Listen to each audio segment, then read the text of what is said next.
Hello and welcome back to Full of a Took. We are here to hang out and talk about Chapter 4, A Shortcut to Mushrooms. I thought this chapter was so fun. I had such a good time with it. It is a really cool arcs, and there's a lot going on, and we get creepy, and it's funny, and short and sweet. Short and sweet, yeah. I mean, honestly, this was I think the fastest read of the chapter so far. I mean, we're 4 chapters in, so I don't want to speak too early, but it went pretty quickly. I mean, we sat down last night, and we were done in a half an hour. And yeah, we flew through it. The first chapter was 2 hours. Yeah. So it's a big difference between them, you know? But there's only, 26 chapters? Yeah. Or something like that? 22, so we're coming up on like a quarter of the way. Yeah. We're an appreciable percentage into the book. That's wild, isn't it? They haven't even left the Shire yet. Oh, weird. No, that's true. That's very true. Maybe they don't make it. Maybe That they being stop for said, one too many breakfasts. Yeah, the journey so far is not optimistic.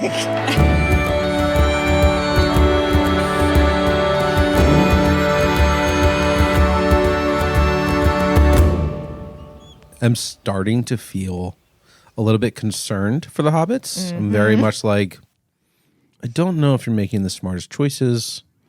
If you're trusting the right people. Trusting the right people. I'm feeling a bit judgmental early on of them and their choices, but there's a bit of like a breadcrumb trail of like a little bit of wisdom that they're kind of hiding in each chapter, where they're like kind of making bad choices, but then there's a bit of a reason why, and then they are like, we are aware of what we're doing and we're smart enough. So I keep being proved, wrong, which is nice. Partially. Partially. We're still making dumb decisions. Yeah. What'd you guys think of this? What'd you think of the chapter?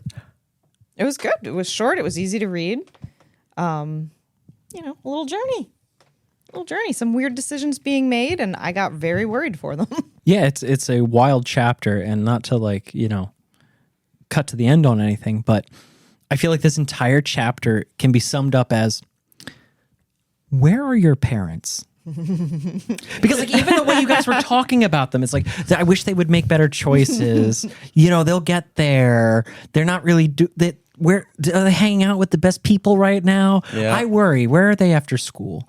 They are, to me, that's the theme of the chapter. Everything happens and it explains that and enforces a lot of stuff, and there's tons and tons of personality. But to me, this chapter is about they are not ready. What happens when you let hobbits go unsupervised? Yes. Yeah. It's like an after-school special. Yeah, it was good.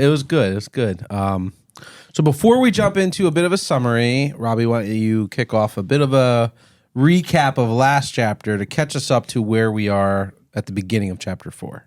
Sure. In chapter 3, after much deliberation and some fat shaming, Frodo leaves Hobbiton with Sam and Pippin. Along the way, they evade a mysterious black rider and later befriend a party of elves led by Gildor and Glorian. There has still been no word from Gandalf, and everyone, including the elves, are starting to worry. Dun, dun, dun. Yeah. Thank you. That's it. Perfect. All right, my dude. You want to kick us off? All right. Tell us about A Shortcut to Mushrooms. Okay, so the chapter starts with Frodo waking up in his elf bed, in this bed under the trees, and the sun is coming through. It's amazing. He's having this great moment, and Pippin shows up. It's like, oh, you're awake. Great. We're waiting on you. Here's some breakfast. The elves left us some absolutely tremendous food. And Frodo is he's eating and he's munching, and Pippin is sassing him. And Frodo's dishing it right back, and he's clearly unhappy with the exchange of information he did not get from the elves. More questions than answers. And he's wondering, should I even bring my friends on this? He is in a heartbeat. He realizes there's so much he doesn't know. And the elves were like, you should bring everyone you can. And Frodo's looking around. He's like, I don't even know if I should bring Sam. So they have this quick back and forth, and Sam's about it. He's in. He says, Frodo, I'm here for this. And they talk about are you sure you saw your elves? You can go home. This is fine. And Sam gives this like super insightful response, and Frodo sees him in a slightly different light. And Pippin's like, yeah, I'm here. We're just going to Buckland. This is fine. Also, the food's banging. I'm here for it. And Sam is like, yeah, well, I'm also here for it. I'm here to the end. Something is going on. This is a journey. My story goes beyond, and I don't know what, and I don't know why or how, but I am doing this. This is what I'm doing. And Frodo really like takes a minute to think that over and realize he's got great friends. At that moment, he's like, okay, but we got to go. So he says, we're going to take a shortcut. We're cutting cross country. And Pippin, sassing away, is like, shortcuts make long delays. And Frodo like throws back through a mouthful of food. He's like, yeah, well, if people are looking for you on the road, they tend to look for you on the road. So we're going across country. I love that. That's such a great exchange. It's actually one of my favorite quotes of the chapter. Mm-hmm. Yep. So they go, and they meet their first real enemy. But we know this enemy. We've been introduced before. Water. They find this. They find this little. I'm telling you, it's every chapter. Water. It's throughout the entire book. The point is they find this little stream, and there's sticker bushes on both sides, and I don't know. Can we get around? Do we go around? Should we? I don't. And Frodo's like, well, maybe we can go back up that's a Black Rider. Fuck off. And they book through they are just gone. They see the Black Rider on the horizon, the hill above them, and they just throw themselves through the bushes, throw themselves through the creek, and just book it into the woods like rabbits. It's September. It's early fall, and they're like near water, and they're in a low place, and fog is coming up. And Pippin's like, yeah, this happens all the time. It's going to be bad. So they're being followed. They're being hunted, and they're in the mist, and the sticker bushes have gotten them, and there's no roads, and they're learning every lesson you learn on basic land navigation about how to get like fucked up and lost. And they feel closed in. They feel cut off from everything, but also they start to feel safer. They're like, he can't possibly bring a horse in here. He can't possibly bring a horse across the water. That would be insane. So they start to feel better. And then Pippin's like, by the way, the elves left us a little something. And they have some alcohol. And, all their worries are gone. And they sing their little song, and they have a happy moment. And then they hear this weird piercing shriek on the wind, like weird warble, inhuman noises. Before anybody can even say, like, what the fuck was that? A second one answers from further away. And, like, it's a hunting cry. They're being hunted.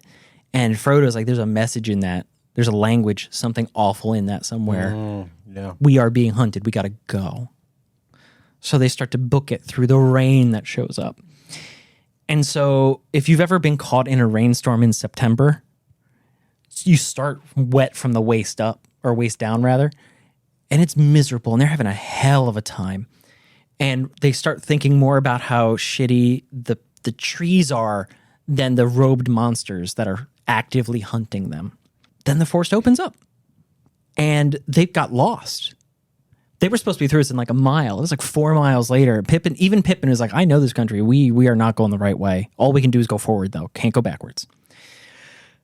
And they come up to this huge field. The forest suddenly ends, and they see this expanse, and they see the river because they're headed for the ferry, right? They need to get to Buckleberry Ferry. And they can see it, but it's that way. And it's across a huge open field, and there's ridges around and hills, and Frodo's like, there's going to be a Black Rider on one of these somewhere, somehow. So again, they just bolt. They cross that field as fast as they can. They blitz through this grass, and they get all the way across, and they come up to like farm fields and fences. And Pippin's like, oh, I know where we are. And Frodo's like, oh, thank God, we're somewhere we know. This is Farmer Maggot's field. And Frodo like is not having it because he has a little bit of personal history with this particular farmer. He used to steal from him all the time. And the farmer knows it because the farmer at one point threatened to feed Frodo to his giant dogs. Yes. I just love that visual. This tiny hobbit has these ferocious wolfish dogs. Well, think about the scale too. Yeah, Think he about must be the same height as them. It's almost like people who own horses. I was just gonna say. What are you talking about? But he also has a giant ass horse. This man is a badass. But think about that though. It's like even an English Mastiff, right? for Hobbit would be the size of a horse. Yeah. Farmer Maggot's got 3 of them, and he like feeds strangers to them. He doesn't actually, but he threatens to when they're. But when they're children, they don't know the difference. Yeah. Scars them for life, You believe though. it. You're gonna believe it when a farmer shows you dogs and says they're gonna eat you. You believe it. It's scary enough when a big dog runs at you, and if that dog was the same height as you, oh my god, it's like a bear. Can you imagine? Imagine if you met an unfriendly dog that could take your whole head off. Like They're you are. called grizzlies. Yeah. Did I say bear? No, I did. She did. Imagine you're a hobbit and you meet a bear. That's the end of your thank whole you. ass life. You just check right out. They can swallow you in one bite. But okay, so they get to this field. Frodo has this like inward moment. He is just absolutely disassociating, living the worst like parts of his childhood over again. And Pippin's like, I love Farmer Maggot, and Farmer Maggot loves me. Let's go. So they pop over the fence and in they go. And wouldn't you know it, they meet Farmer Maggot's dogs. Scares the hell out of everybody except Pippin. And they're like, oh, we know Pippin. And they meet Farmer Maggot, and we meet Farmer Maggot. And he is extremely unfriendly. Who are you, and why shouldn't I have my dogs rip you to shreds, basically? Mr. Maggot, it's me. Pippin. Oh, Mr. Peregrine Took. Lovely to see you. By the way, and this is important, because Pippin thinks the cover story is the real story, this is my buddy Frodo Baggins. Right? He's supposed to be Mr. Underhill. Underhill. Oops. Yeah. Doesn't even catch that. Hey, I didn't even realize he said that till you. Oh my gosh. because Pippin thinks the cover story is the real story. Yeah. It was so hard not to make a reaction when we were reading together. I was like, Right? Right? Frodo Baggins, you say. I remember Frodo Baggins. And then he says, it's funny you should talk about Baggins. I've had some strangers asking after Baggins. And they try to lead him on, and it's very clear that Farmer Maggot does everything on his own time. And he's like, why don't you come back to my house? No, we really got to get going, but could you tell? No, why don't you come back to my place? I'll give you a drink. So they go back, and they're going to have a drink. And Farmer Maggot starts talking. Apparently, a black figure on a huge horse came out to Farmer Maggot's farm that morning and was like, I'm looking for Baggins.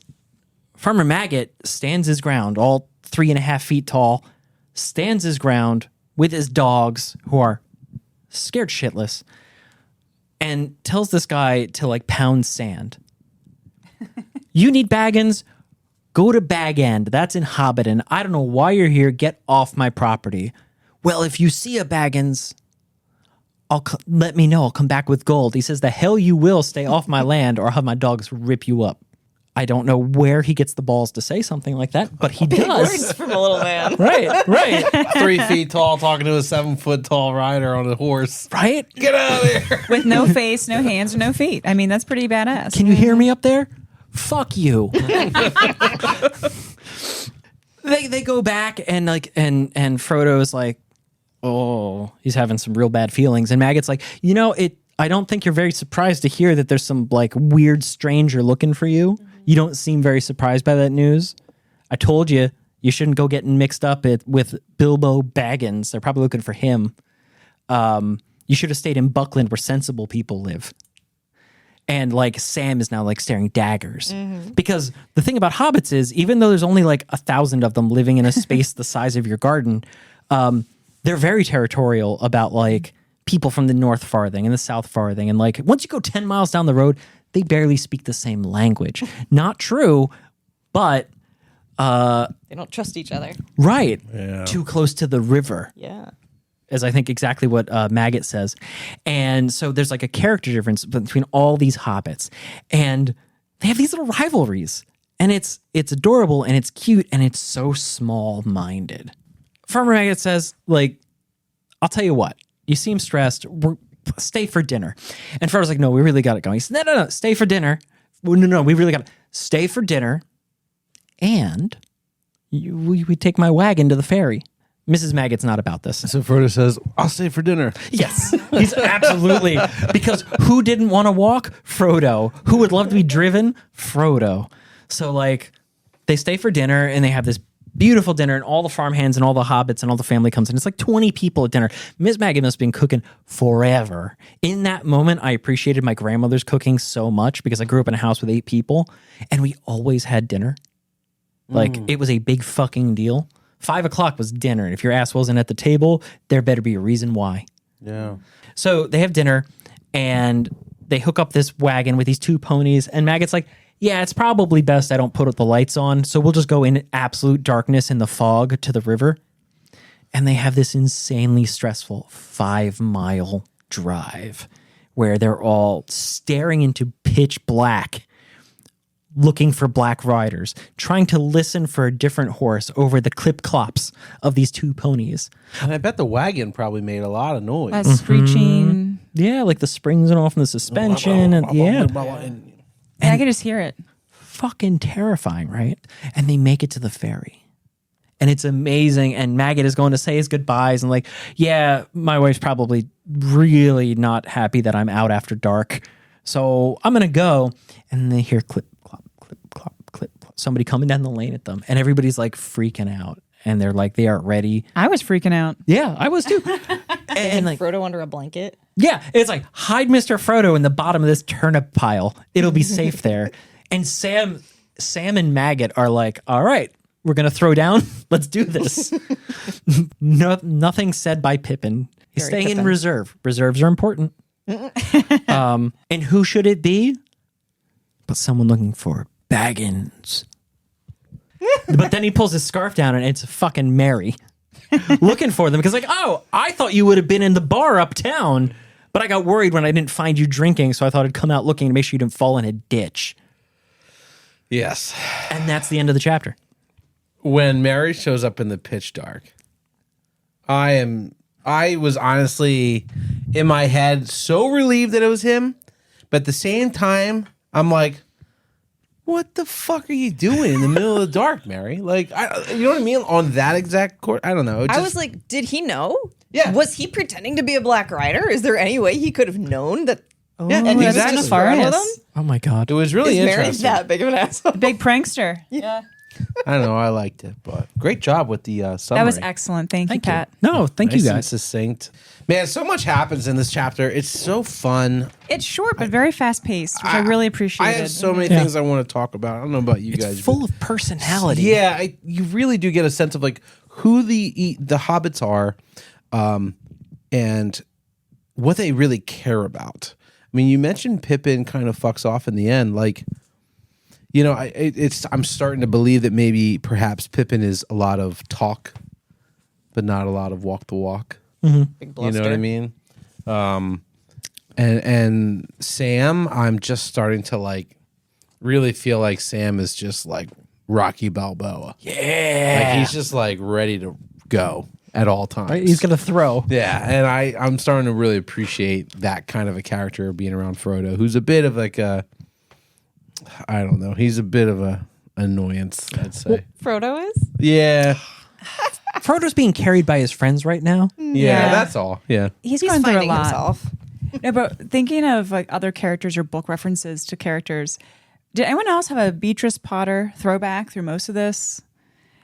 Who's Beatrice Potter? So she's a famous British author. She wrote a lot of kids' books about Tom Kitten and obviously Peter Rabbit. Oh. And Peter Rabbit was constantly stealing carrots from Farmer McGregor's garden. And a lot of this chapter just threw me back to that.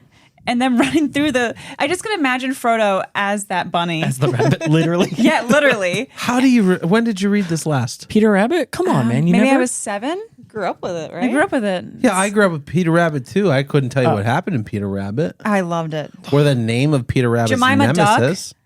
What? How do No, you I know don't that? remember.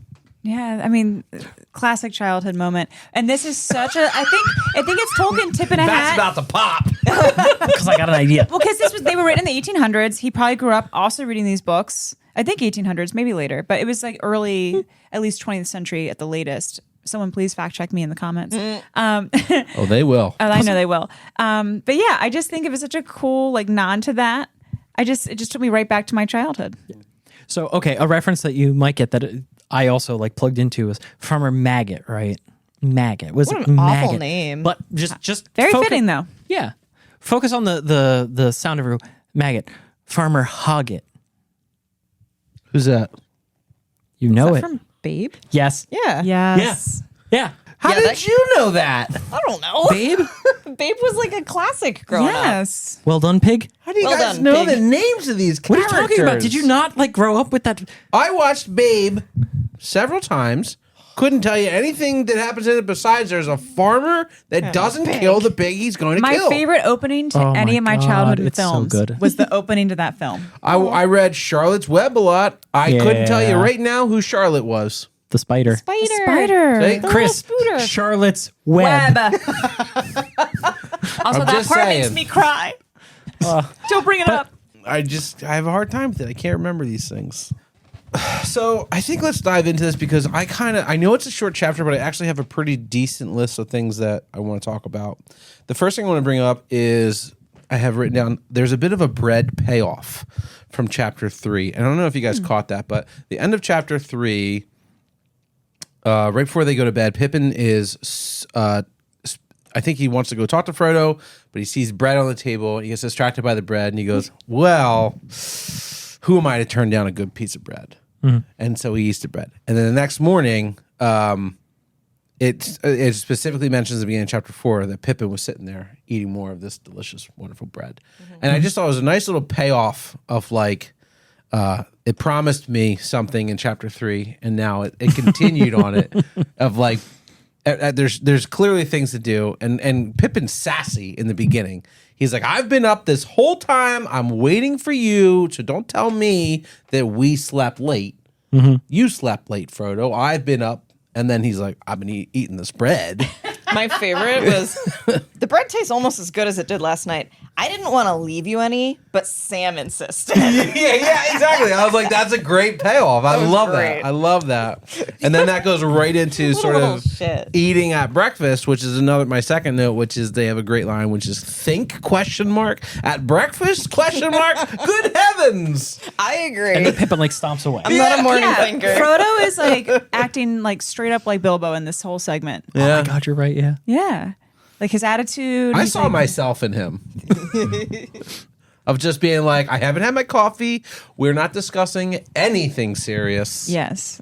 You know? Agreed. And I wake up. And Yeah. I'm like, blah, blah, blah, blah, blah, blah, blah, blah. And he's like, no. Yeah. It's like somebody, you remind me of in The Princess Bride. Oh my God. When the guy's mostly dead and they put the meatball in and he wakes up and he goes, I've got to get him. And they're like, oh, he's good. That's you. Doesn't matter how much sleep I have. When I'm up, I'm up. Yep. Yeah. That's funny. Well, like, what I love about these characters and what I love about this chapter is like Tolkien knows these characters, right? Like they are dripping with like sass and little things like the bread, and like he knows these people. He knows these hobbits, and he knows how they interact with each other in a very, very intimate way. And so you have these fun little exchanges, and you don't question for a second that these three have not known each other for ages. And like Pippin and Sam are not friends, but they associate through Frodo. So it's your friend's friend that you kind of like, you're a little about. Like that comes through in every chapter and every moment. This chapter and this first page really got me wondering just how much younger Sam and Pippin are than Frodo. It actually is 'Cause he mentioned. says, it's one thing to take my young friends walking over the Shire with me. So they're around 33. Interesting. Oh, so they're Right. barely adults. So to my calculations, which I could be wrong. They probably are 33, So right? You think? Sam- They're like just barely adults? They're a man, isn't it? So Like right a before 30. when Gandalf comes 30? back, Is that what it is? 30? and Yeah. right before it's 33 when they come of age. Right We were before, both schooled. right before Bilbo's Frodo's 50th birthday, Sam has just become the gardener, which you don't come of age to 33. So he wasn't able to take over the family business until he was a man. And so I feel like he's around that age. But there's a good 17-year age gap. Yeah, that's a big gap. Yeah. On page, the next page is Sam's amazing speech. Oh, so good. Yeah, in this chapter, that's one of my favorite pieces of writing that he did in dialogue. Like everything he's saying, where he's like, "If you don't come back, sir, then I shan't. That's for certain." I was like, this is such a sweet moment where he's just like, if you jump, I jump, Jack. You know what I mean? He's all in on Frodo. Yeah, because this is the moment where like Frodo has had that moment of like, I can't bring my friends on this journey, not even Sam. And so he turns to Sam and he says like, are you sure you're in, bro? Yeah. Are you've seen your elves? And then he gives him the chance to back out. Yeah. He says, like, you got what you really wanted coming into this. Are you sure? And he's like, yo, those elves told me, don't you leave him. Like, I feel like this is the point where Sam really understood the assignment. Yeah, and he he's even like, says, this is a very dangerous trip, and I am here for it. yeah. Well, yeah, my favorite part of that is he says, if he climbs to the moon and if any of those black riders try to stop him, they'll have Sam Gamgee to reckon with. Like right in that moment, my God. He's got kahunas. Right. He does? Such an amazing character. And he talks that way. And then when it's time to go fuck up a Black Rider, Sam is out of the wagon and in the middle of the road, like And rolling up his throws shirt a sleeves. blanket over Frodo. Yeah. Hide, sir. And he just, I like that Sam says he must see his mission through. Yep. Yes. And it shows very early on just like a very intentional character development of... Not only that, like the first character that actually says something like that, Gandalf's like, I'll help you. And then he's disappeared. He's not back yet. Like no one here is someone that's trustworthy or steadfast. And Yeah. Sam is both of those things to the T. And I just love it. He is all in. that's a rude thing to say about Pippin. Well, I mean, Well, Pippin is only concerned about one thing, and it's about getting to the Golden Perch, who has the best beer in East Farthing. Yep. And I would like to talk about that because I wrote Agreed. that down. I related to Pippin. right. So this is the moment where If we're going on a road trip, this is the place I want to hit on the way. right, you because know? that's when he makes his quip about like shortcuts make long delays. But if we go that way, the bar is just up the road. Yes, exactly. And that was the first place Mary looked for them. yes.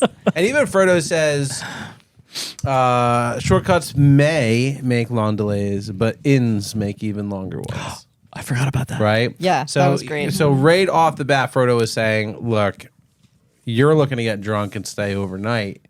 We don't have time for this. At all costs, we must keep you away from At the all Golden Perch. costs.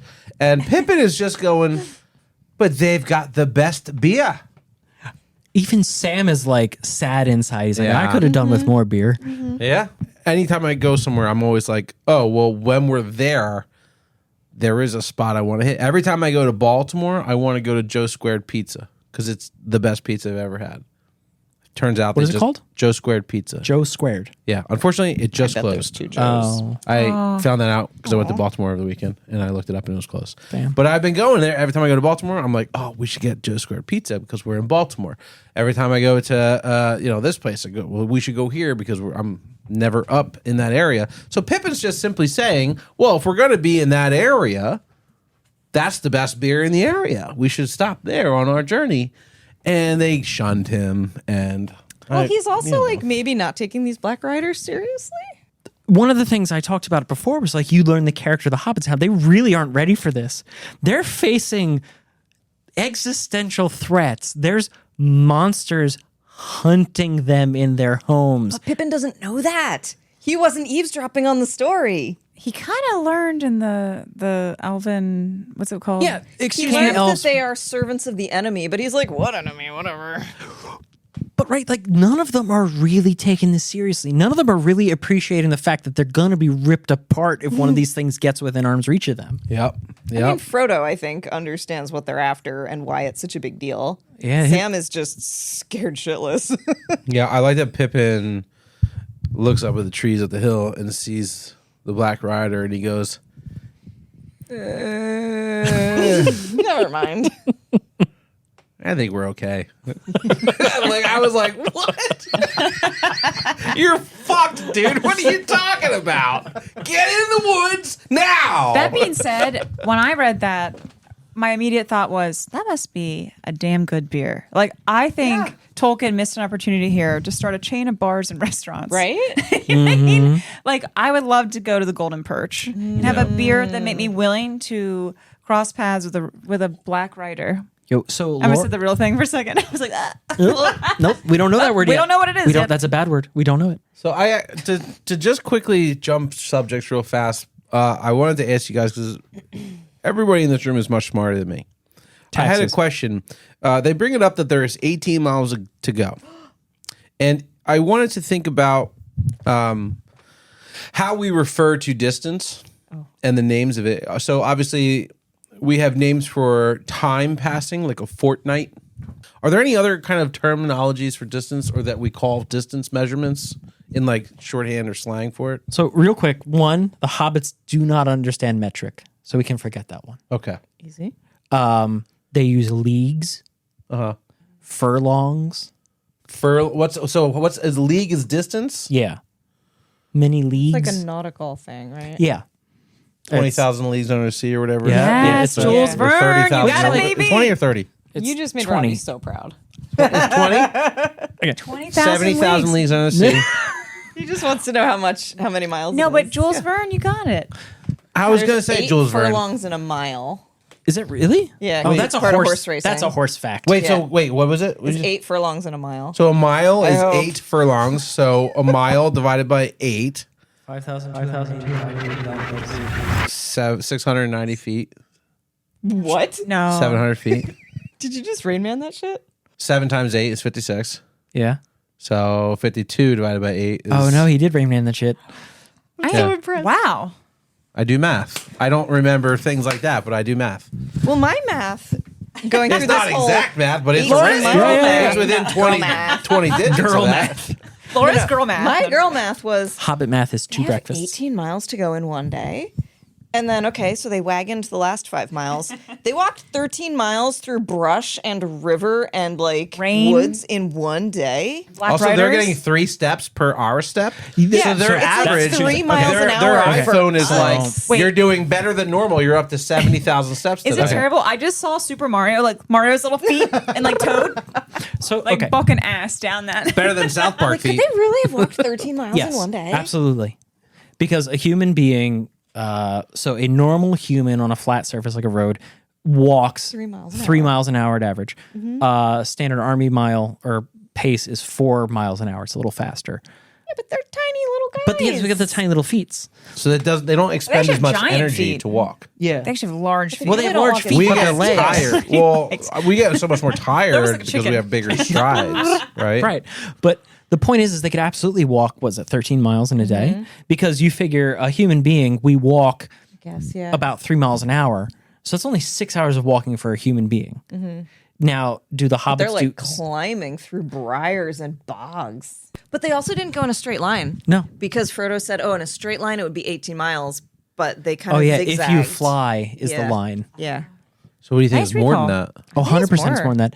Yeah, when you're doing shit in the woods, you go for the easiest path So they're forward, at like 20. which is how they got 20 miles. lost. Yeah. Because they were in the fog too. Like they couldn't see where they were going. All they could see is that like, oh, if I go this way, it's shit. If I go that way, it's less shit. I'll go this way. And they were making that decision every 10 feet. The So- line that scared me the most in this chapter was this is Stockbrook. So they get to a brook and Pippin's like, oh, I know this. If we're going to try and get back on our course, we have to cross and bear right. Yes. And it's like, do you really know where you are? Yes. How much do you have to he bear does right? know where he is. No, I don't know. I don't know. I was like, Right? oh my God, they don't really know where they're going. They got lost as fuck. Yeah. They are not. So again, they are not prepared for a journey inside the Shire. They're not ready. They need for. Gilder and Glorian looked at them and was like, "Where are your parents?" And it was a real question. Then he was like, and here's my honeyed wine.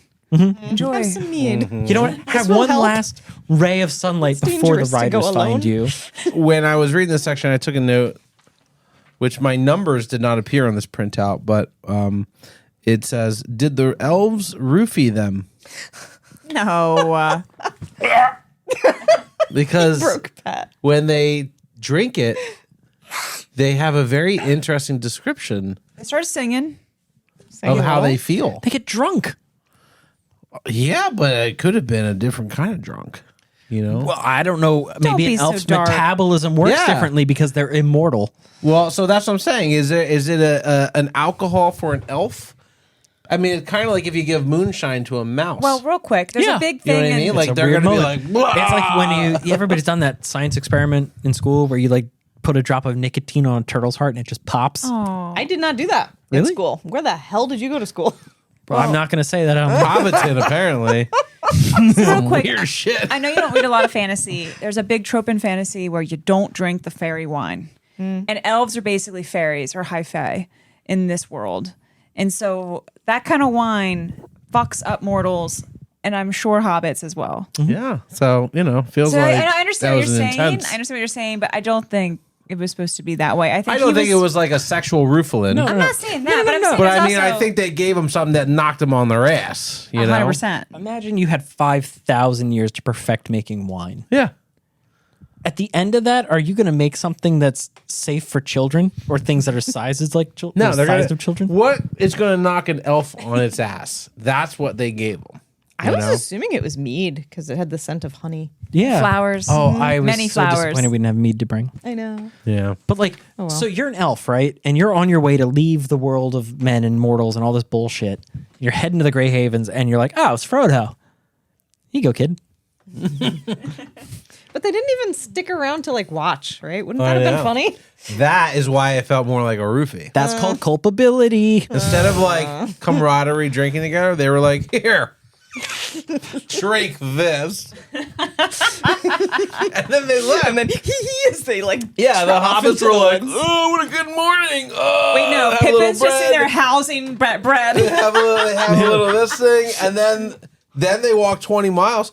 I bet you the ferry was only 3 miles away. Well, at one, But they were doing circles. well, at one point they do say like, Pippin's like, this woods is only a mile across. Yeah. And they'd go for hours through the trees. That's what I'm saying. I think they get drunk, that they almost borderline black out to the point where a black rider is in the distance and they're like, No, that was before they had the wine. Yeah. oh, well, Yeah, that was Pippin's before. little. Yeah, And then they have the wine, and then another one comes. They hear the wail after the wine, which is even worse. Yeah. Well, they sing Oh, their that little must be song scary. too, which I think is a fun little song. I have it open. It's ho ho ho to the bottle I go. Wait. I need this to be cinematic. One ring to rule them all. One ring to find them. Radio voice from the 40s that you got. Yeah, see? Oh, okay. Flash. What was that Sisters Japan band? is attack Guadalcanal. Oh my god. We have voiceover artist Becca Harthart here. Oh jeez. No, she's a baker. All right. So this song Yes. is adorable. Ho ho ho to the bottle I go to heal my heart and drown my woe. Rain may fall and wind may blow, and many miles be still to go. But under a tall tree I will lie and let the clouds go sailing by. Nice. Awesome. Now, how would Johnny Cash sing it? No, wait. Actually, you know how I hear it, and I'm not a singer. So ho, this heart Or Jimmy Buffett? I hear it as an Irish ditty. Oh, let's go. I hear it as a ho ho ho into the bottle I go to heal my heart and drown my woe. Right. No, you have to do the whole Don't thing give now. up. Rain may fail and wind may blow, and many miles we still go. And under a tree I will lie. It's a word. And let the clouds go sailing by. Oh, what's that on a hill? Yeah, right. I heard it as this Irish, like, dude, like people are like swinging each other around. They're Like like, a jig. yeah, they're just like fucked after up. they got drunk, I think that's very accurate. It's like very fast paced. They're just like going crazy. I And grew up. Gandalf's up on the hill looking at them dancing in a circle, and he's like, God damn it, these fucking hobbits. Fucked up. Fucking amateur I hour. told them to walk. Wait, can you dancing. imagine the Black Rider's POV? He's sitting there sniffing, and he hears do do do do do do. He's like, Oh my God. Fuck, this is my life. he's like, Why he's like, can't I find these little fuckers? He's like, is that them? Yeah, so that brings me to a couple other things I want to talk about. One of them is I felt bad for Sam with the dogs. And I think the dogs specifically did not take a liking to Sam. And I wrote that it feels like Sam is being hunted by these dogs because Pippin is kind of like, oh, I know these dogs. I'm not worried about them. Frodo's like, ooh. And the dogs are basically just like, and Sam is like in the corner staring at them. So in that moment, I kind of wanted Pippin to stand up for Sam a bit. Oh, hell no. But it would be not his character to do that. And I get that. But it was just interesting because only a few pages prior to that, Sam sort of like has a bit of like this leadership of like, I know exactly where we are. We need to go around this thing. And Pippin's like, no, we got to go over here. And Sam sort of shows a bit of like, he's not so much like this dog that's being bossed around. He kind of shows a bit of leadership. For them, cut to him being cowering underneath in the corner, basically in front of dogs. Truly like flipped a bit of the, like how they present him a bit, you know? Yeah. Yeah, I think that's fair. I think that like that was a moment where they could have like, what Sam's not going to fight a giant dog, but like I feel what that really does though is highlights Pippin's failures. Exactly. Yeah. Absolutely. I mean, I don't think Sam did anything wrong, or that I think the writing was perfect. I don't wish they would have changed it, or wished. I don't even know what his initials stand for, but I don't wish Tolkien would have changed it. JRR. Yeah. James Ronald Reagan. No, you take that back. Absolutely not. Oh no. This fucking guy. Where did you find him? At a Jimmy Ron. At a South Philly bar. Connie's Rick Rack. I think it's John Rob. That's better. Job Rob. Job Robert. Job Rob Tolkien. Job Robert. It's no less funny than your name. James. I'm not going there. I already said it twice, but I think it keeps getting cut out of the episode. Yeah. Well, Jimmy Pet Jim. Jimmy Pet Jim. Yeah. For good reason. I just thought it was really interesting. It died on the editing room floor. fine. Let it. And I want to talk about these dogs because I These felt dogs. like the dogs had a lot of personality. Pop quiz. Name one of Maggot's dogs. Just Heel. one. Wrong. Laura. No, Grip. not wrong. Fang. Heel. Grip. Heel is a command. Yeah, that was not a name. Wolf. Last one is wolf. Wolf. Does he say heel as the first word after it? Yeah. It's possible. Heel. That's a command. It's a dog command. It's a common dog command. Well, I heard it as grip, fang, heel. What about wolf? It sounds like he was addressing, Just hey, an wolf. Exclamation. All right. I mean, I'll give it to you. No, you're right. It says here, grip, exclamation point, fang, exclamation point, heel, exclamation point. And I was see why going you to would say, I that. think it's really interesting that Yeah. he named his dog Heel. Then it says heel wolf. All right. Chris, half credit. It's written that way. Half credit. Patrick. Especially in his large print edition. When I was reading this chapter, we talked about this a lot. But, you know, Tolkien has some weird spellings.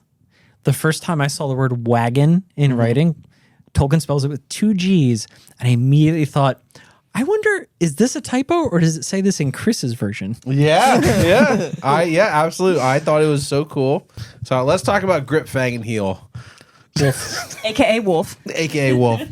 I did not realize just how big they were going to be compared Yeah. to Hobbits until we had that little conversation. It was cool. That's horrifying. I was Right? like legitimately, you know, I'm hearing about this and I'm starting to picture it. I'm like, this must be like truly terrifying, which then kind of made me like get annoyed at Pippin because like, just think about it. Like if it was the 4 of us, right?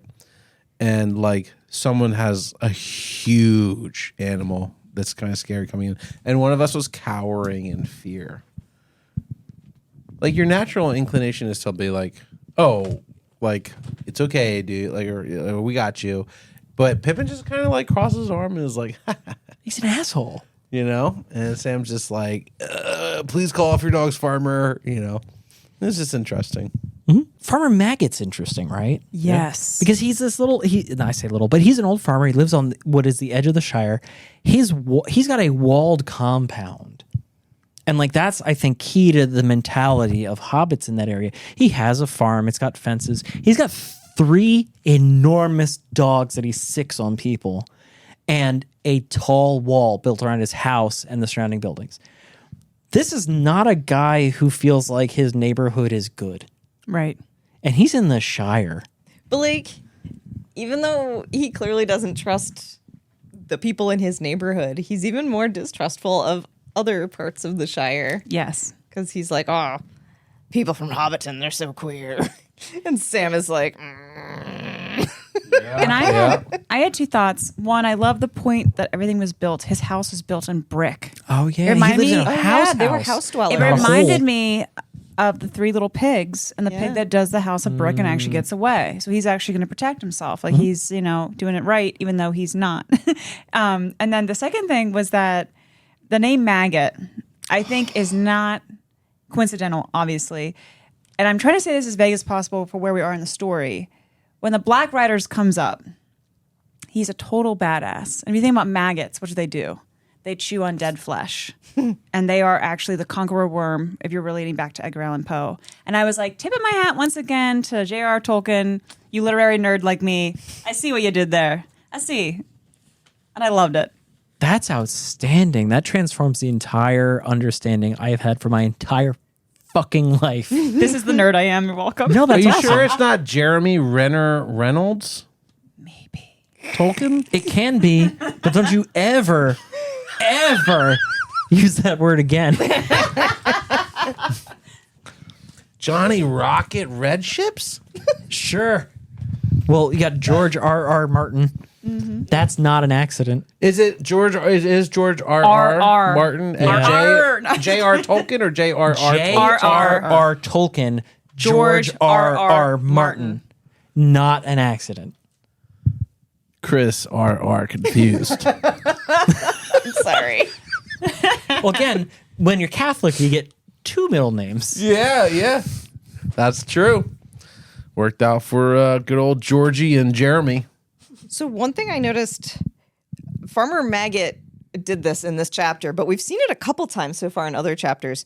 These tiny hobbits are not afraid to sass and tell off the Black Riders. That is so true. These little 3-foot beings are talking to 8 feet of horse and man and saying, "Go back where you came from. Get out of here." Wait, that was such a perfect impersonation of Wizard of Oz. I don't know. The guy at the window. Or like, Not what I was intending. Yeah. or like, But, any of the These guys are goblins. And, scary.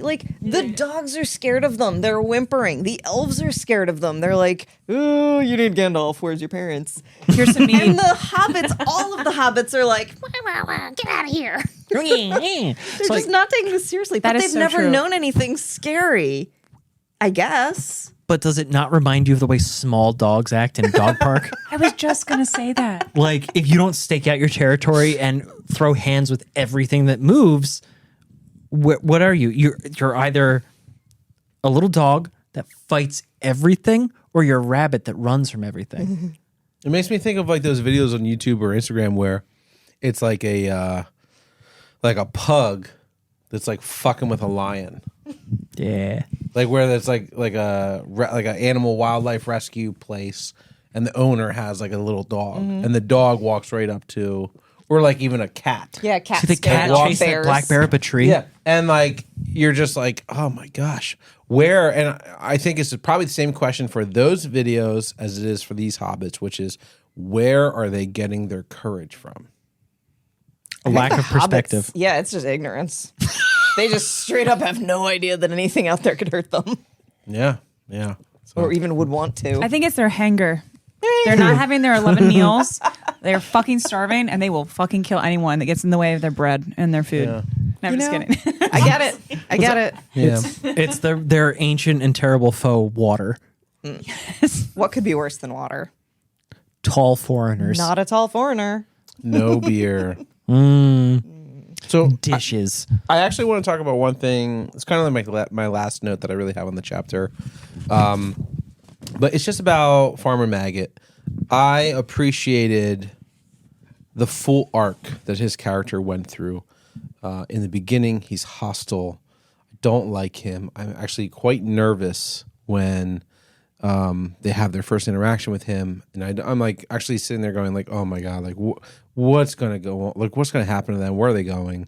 And by the end, I feel protected that he's there. It's almost the same feeling I have that Gandalf being there, of this protective fatherly figure. And even in the end, it's really nice when Merry is approaching on his horse in the dark. And I've been in the dark in the woods at night, and it's terrifying. It's really scary. And for Maggot to just call out into the darkness, right? How dangerous that is. They everyone in this group has seen the Black Rider.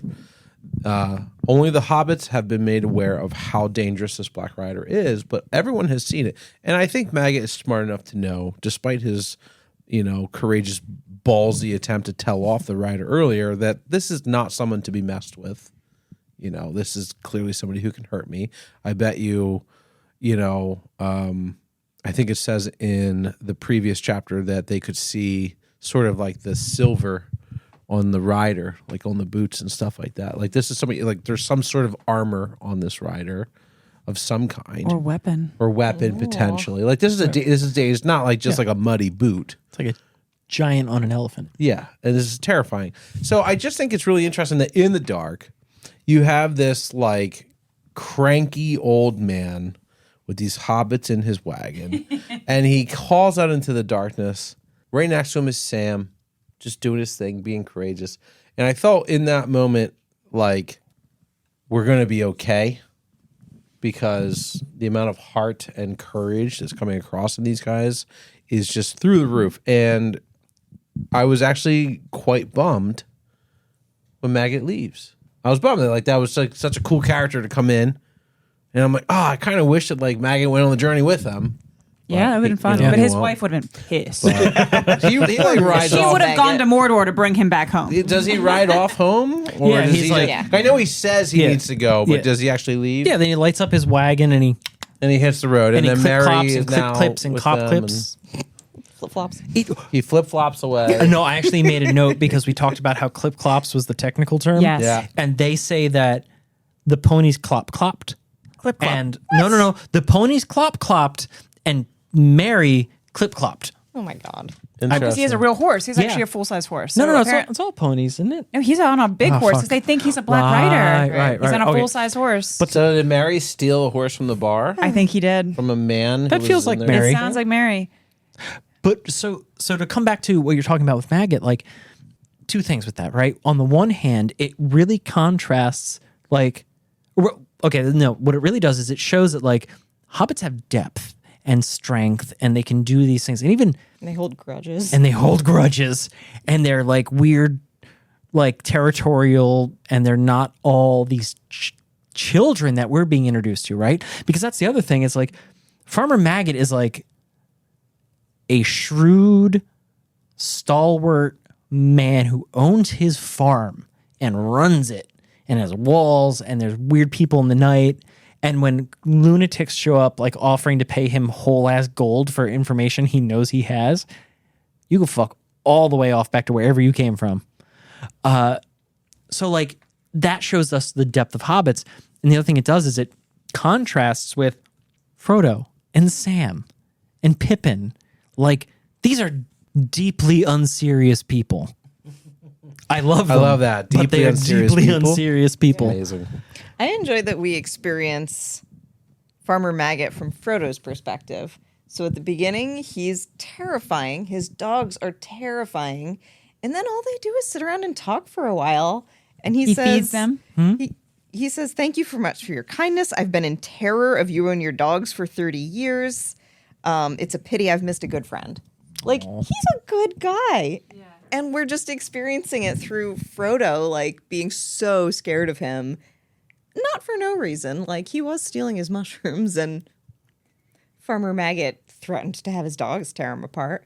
But, like, being an adult about everything. Yeah. That was his little character arc.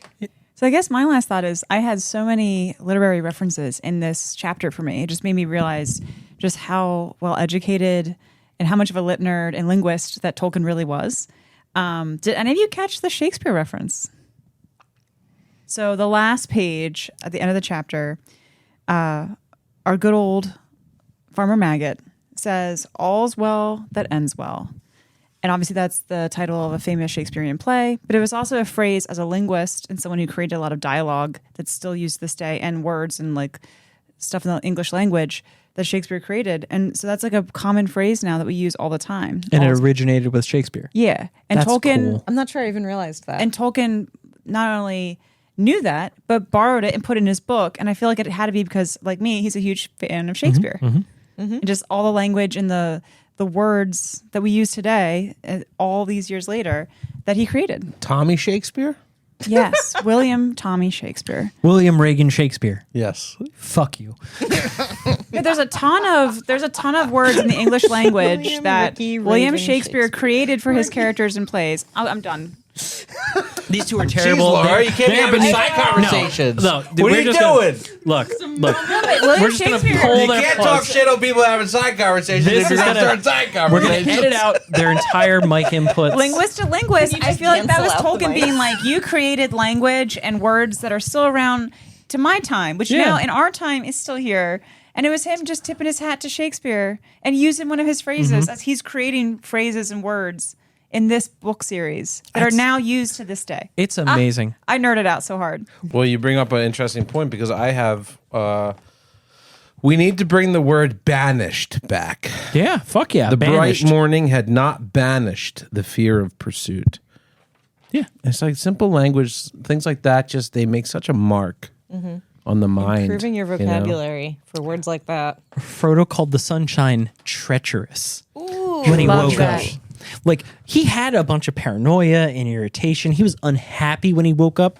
And Pippin's like, here, have some good bread, asshole. We've been waiting. Pippin called the bread good. Well, even the very Well, last. I guess that's not impressive. Almost as good. Oh my God. No, but even the last It's sentence. almost good. Even the very last sentence of the chapter. He Why are said, you like suddenly, Frodo laughed, from the covered basket he held, the scent of mushrooms was rising. And it also takes us back to Maggot's story arc where like we're afraid of him and then he's kind of this protector figure and he gives Frodo a basket of mushrooms to indicate, I know you were stealing my mushrooms way back when. And it's just this cute little throwback to like, I know what you were up to. I like that. remember you. Yeah. Yeah. That. I thought it was clever, it was cute, but he was still just this like an olive wonderful. Yeah. It's a Doesn't wonderful figure that steps in and helped them. Doesn't that Yeah. make you wonder so much about, like, the adults in your childhood that you didn't appreciate? And, like, everybody who just kind of, like, gave you a little nudge in the right direction? Yeah, Definitely. Yeah. absolutely. Absolutely. One of them was Jeremy Ronald Reagan Tolkien. The swords are on the wall, and you're going to get one, and I'm going to get one, and I'm going to kill you on camera. So speaking of mushrooms, it might be time for this week's Time for a treat. Food of a for... took. Food for thought. I have Food the for a right fool. three letter. I have the Full three of a letters fu- right. Tool of a fuck. Food, wait. Food for fools. Food for fools. Perfect. I like tool of a That's fuck. how I feel right now. I took It's very late some food. and I'm very sleepy. Oh, I see what you did there. Fool.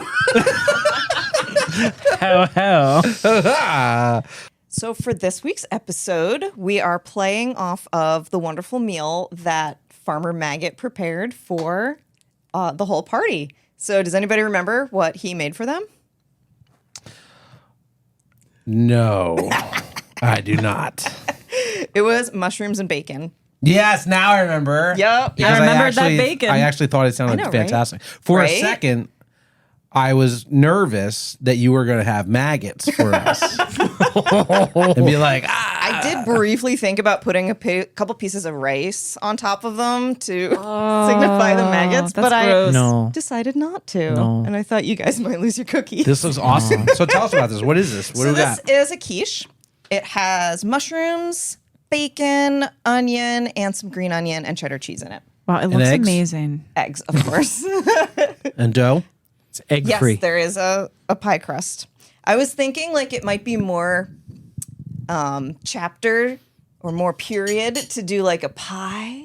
But then, I got home late, so quiche it This is. looks unbelievable. Yes. so So excited. yeah, we'll give it a shot. Oops. Bonk up against the wall. You're going to break our set. I know. I'm just going to go right through the wall. You're not going to go through the vent.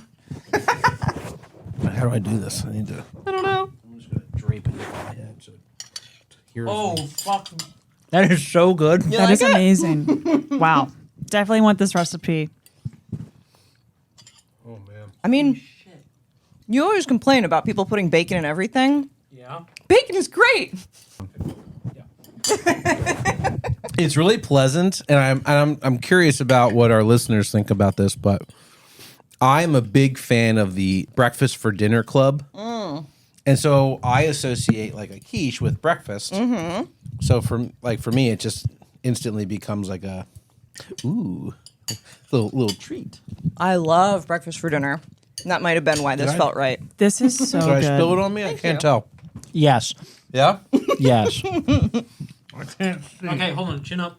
You just got crumbs all over your front there. Yeah. There you go. Now they're My mouth. I went for it. It fell off my mouth. It happens to all of us. Dang it. Well, I am thoroughly enjoying this meal. This was a sweet chapter, and I'm actually super pumped for chapter 5. What is the next chapter? The next chapter is A Conspiracy Unmasked. A Conspiracy Unmasked. Join us next week for chapter 5 of the Fellowship of the Ring. I'm Chris. I'm Laura. I'm Pat. And I'm Robbie Jean. And this is Fool of a Took. See you next time.